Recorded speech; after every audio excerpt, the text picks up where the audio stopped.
Hello guys! So, magbibigay lang ako ng review dito sa nabili naming flea pen or kulungan ng aso sa Shopee na napakaganda talaga. Very affordable. So, when we decided to taking care baby doggy, so, yan siya si Chloe. Sa lungkot ng bahay namin, kaya kinuha namin yan kay mama. So, sa sobrang kulit, gusto namin siya na safe lagi. Baka kasi mapahamak. So, naghanap kami ng pwedeng magamit o pagkukulungan niya na medyo affordable at saka matibay. So, we found this product in Shopee, which is flea pen. Ang tawag nila is flea pen. So, malaki siya guys.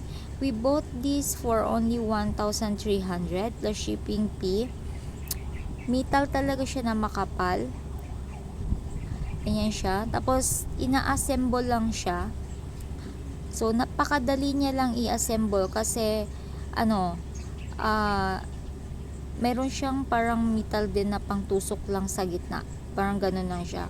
Kung hindi ka marunong mag-assemble, you can search sa YouTube. Marami po instruction doon. Kasi kami nung una, hindi namin alam. So, nag-research lang kami kung paano. So, hanggang sa nakuha namin, ganyan lang pala siya. So, sa ilalim po niyan, meron siyang puti na pinapatungan na para hindi siya galaw ng galaw. Meron din siyang cable wire na pwede siya pang tali in case para kung malikot talaga yung aso mo para hindi siya magalaw. Pero matibay naman talaga siya. Tapos, meron siyang pintuan doon sa sa harap. So, ganyan siyang itsura niya, guys.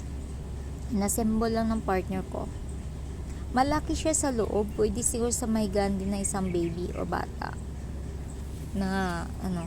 So, nung nilagay na namin siya sa gilid, yan na siya yung final product niya. So, thank you for watching. Bye! God bless!